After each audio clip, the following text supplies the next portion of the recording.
There are youngsters like cockroaches. They don't get any employment. They don't have place in profession.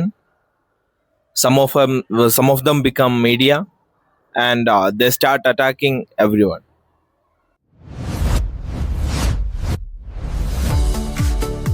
അപ്പോൾ എല്ലാവർക്കും മറ്റൊരു വീഡിയോയിലേക്ക് സ്വാഗതം.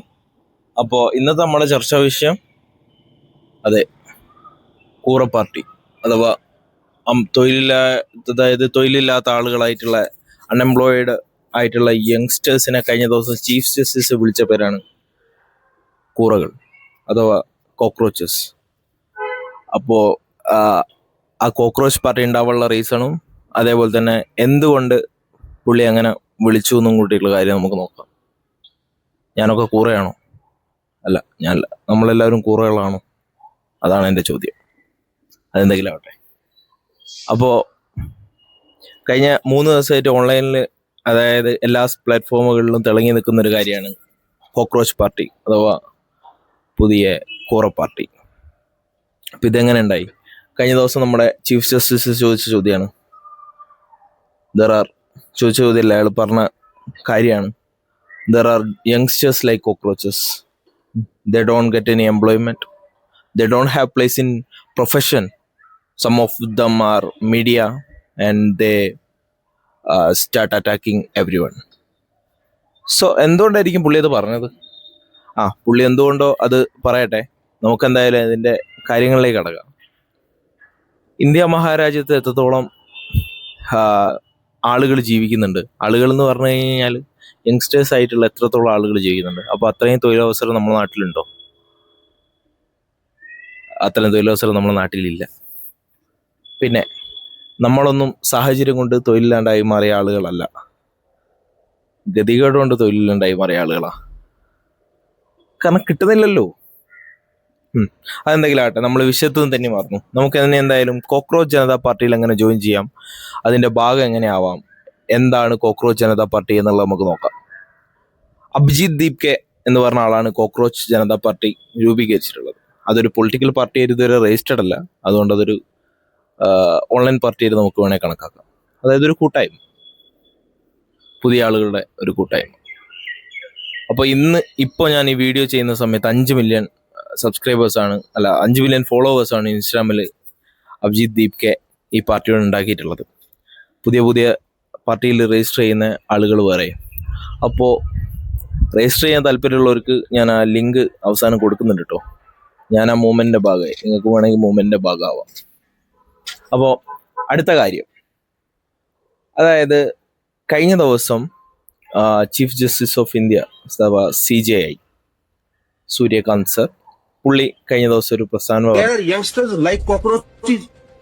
They don't get any employment. They don't have any place in profession.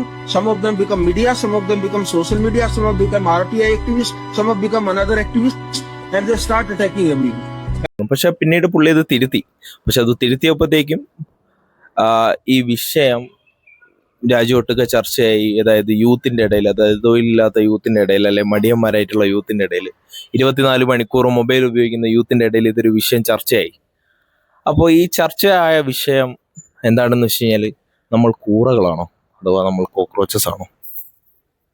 അതിൻ്റെ ഉത്തരം നിങ്ങൾക്ക് പറയാം കേട്ടോ, അത് വേറെ കാര്യം. എന്തായാലും ആ ഉത്തരത്തിലേക്ക് ഞാൻ പോകുന്നില്ല, നമ്മൾ കൂറകളാണോ എന്നുള്ളത്. പക്ഷെ നമ്മൾ എന്തുകൊണ്ട് കൂറകളായി? നമുക്ക് വേണ്ട മെച്ചപ്പെട്ട സൗകര്യങ്ങൾ ഇവിടെ ഇത്രയും വർഷമായിട്ട് ഭരിക്കുന്നവർ കൊണ്ടുവരുന്നുണ്ടോ? അല്ലെങ്കിൽ നിലവിൽ ഭരിച്ചുകൊണ്ടിരിക്കുന്നവർ നമുക്ക് ഇത്രയും ഇൻഫ്രാസ്ട്രക്ചറും കാര്യങ്ങളും തരുന്നുണ്ടോ പുതിയ തൊഴിലവസരങ്ങൾക്ക് വേണ്ടി? എന്തുകൊണ്ട് നമ്മൾ രാജ്യം വിട്ട് മറ്റു രാജ്യം കൂടുതലായിട്ട് പോകുന്നു, ഒരു ദേശാടന കിളിയെ പോലെ? അതിലൊന്നും ഒരു കാര്യമില്ല. അപ്പോൾ നമുക്ക് അടുത്ത പോയിന്റിലേക്ക് വരാം. കോക്രോച്ച് പാർട്ടി എന്തുകൊണ്ട് ഇത് ലോഞ്ച് ചെയ്തു? അവർ വെക്കുന്ന 5 ആശയങ്ങൾ ഈ സൈഡത്തെ പോസ്റ്ററിൽ ഞാനിത് കൊടുക്കാം, എന്നിട്ട് ഓരോ പോയിന്റായിട്ട് നമുക്കത് ഡീറ്റെയിൽ ആയിട്ട് വിശദീകരിക്കാം. പ്രധാനമായും 5 പോയിന്റ് അജണ്ടയാണ് കോക്രോച്ച് ജനതാ പാർട്ടിയിലുള്ളത്. 5 പോയിന്റ് അജണ്ട, അതായത് ഇവിടെ മാനിഫെസ്റ്റോയിൽ എന്താണ് നോക്കാം. ആദ്യത്തേത്, no post retirement rewards for judges. No chief justice shall be granted a Rajya Sabha seat as a post retirement reward. ഒരു ജഡ്ജിമാർക്കും റിട്ടയർ ആയതിനു ശേഷം രാജ്യസഭയിൽ സീറ്റ് അനുവദിക്കരുത് അല്ലെങ്കിൽ കൊടുക്കരുത്. അവർ എല്ലാ ആനുകൂല്യങ്ങളും ജഡ്ജിമാരുടേത് എന്താ പറയുക റിട്ടയർഡ് ആവുന്ന സമയത്ത് അവർക്ക് എല്ലാ തരത്തിലുള്ള ആനുകൂല്യം കിട്ടുന്നു. പിന്നെ എന്തുകൊണ്ട് അവരെ പിന്നെയും രാജ്യസഭയിലേക്ക് MP ആക്കി കൊണ്ടുവരുന്നു? അത് ഈ ഗവൺമെന്റിനോടുള്ള ശക്തമായ എതിർപ്പാണ്. അതെ, എന്തുകൊണ്ട് പറയൂ, എന്തുകൊണ്ട്? അപ്പൊ എന്തായാലും അടുത്ത പോയിന്റിലേക്ക് കിടക്കാം. Protect every legit vote. If any legit vote is deleted, whether in a CJP or opposition ruled state, the CEC shall be arrested under UAPA, as taking away vote rights of citizen is no less than terrorism. അതെ, vote കവർന്നാൽ എല്ലാ വോട്ടും എന്താ പറയുക secure ചെയ്യണം. In case എന്തെങ്കിലും വോട്ടോ കാര്യങ്ങളോ ചോർന്നോ അല്ലെങ്കിൽ മറ്റേ പരിപാടി ഉണ്ടല്ലോ, അത് വല്ലതും നടക്കുകയാണെങ്കിൽ അവരുടെ ജയിലിലടയ്ക്കണം. അതാണ് ആവശ്യം. അപ്പോൾ മൂന്നാമത്തെ പോയിന്റ് 50% പോയാ അത് ഒരു മിനിറ്റ് ഗൈസ്, അമ്മ ഡിലീറ്റ് ആക്കിയോ പേജ്? ഇല്ല. 50% reservation for woman. Women shall receive 50% reservation, not 33%. Without increasing the strength of parliament, additionally 50% of all cabinet positions shall be reserved for women. കഴിഞ്ഞ ദിവസം നമ്മുടെ രാജ്യം ഭരിക്കുന്ന ഭാരതീയ ജനതാ പാർട്ടി ഒരു ബില്ല് അവതരിപ്പിച്ചിരുന്നു പാർലമെന്റിൽ. പക്ഷെ അത് 3/2 ഭൂരിപക്ഷം ഇല്ലാത്തതിനാൽ ആ ബില്ല് ഫെയിലായി. അതായത് സംസ്ഥാനങ്ങളുടെ പോപ്പുലേഷന്റെ അടിസ്ഥാനത്തിൽ ഉള്ള സീറ്റ് വർധനവും ഒപ്പം ഉള്ള വിമൺ റിസർവേഷൻ ബില്ലും.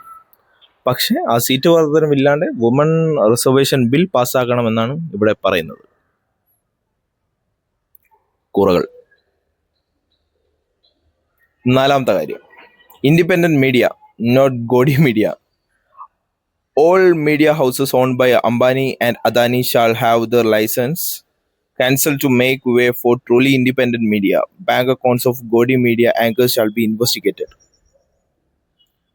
അടുത്ത പറയാനുള്ളത് ജനഗണമന സിനിമയിൽ പറയുന്നത് എന്തും പറയാനുള്ളതാണോ മീഡിയ? ചോദ്യങ്ങൾ ചോദിക്കുക തന്നെ ചെയ്യും. ഈ രാജ്യം ആരുടെയും തന്തയുടെ വകയല്ല. അതേപോലെ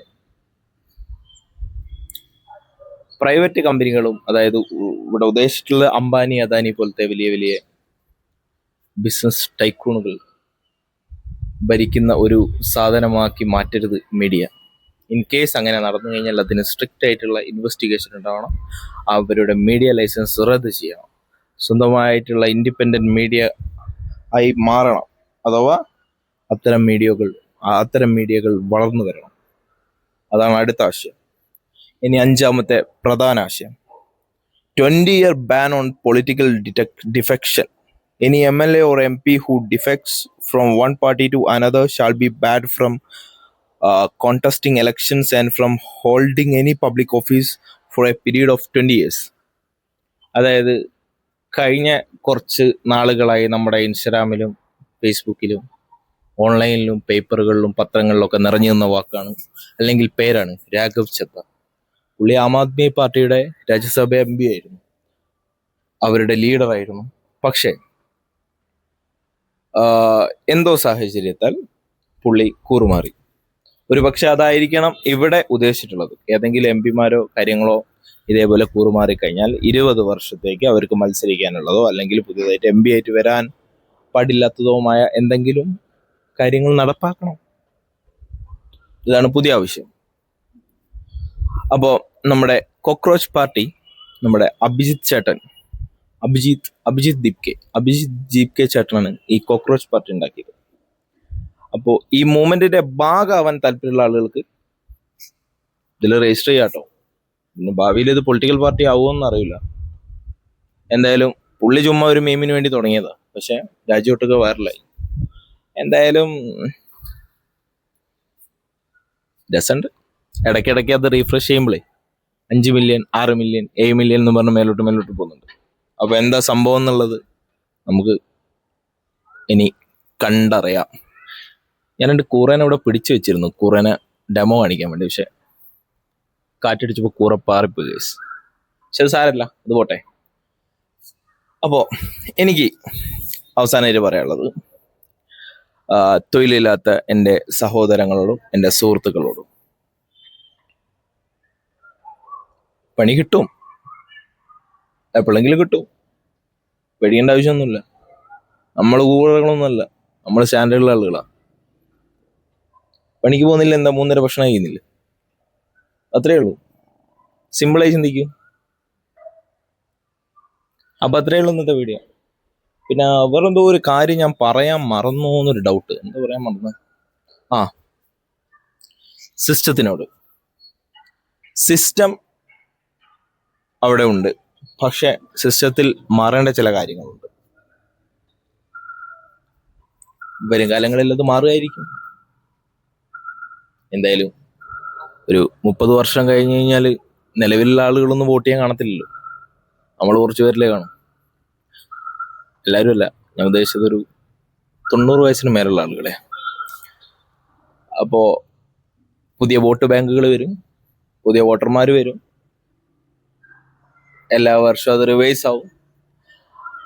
അപ്പോൾ പുതിയ പുതിയ ആശയങ്ങളും പുതിയ പുതിയ തീരുമാനങ്ങളും വരും. അപ്പോൾ എന്താ പറയുക, അത്രേ ഉള്ളൂ. തീരുമാനങ്ങൾ വരട്ടെ, പുതിയ പുതിയ ആളുകൾ വരട്ടെ, അത്രേ പറയുള്ളൂ. ഇതിലാരും നല്ലതൊന്നല്ല, എല്ലാവരും കണക്കുക. നമ്മൾ അത്രയും ചിന്തിച്ചാൽ മതി. ബൈ, അത്രേ ഉള്ളൂ ഇന്നത്തെ വീഡിയോ. ഞാൻ പോവാണ്. Bye bye bye bye bye bye.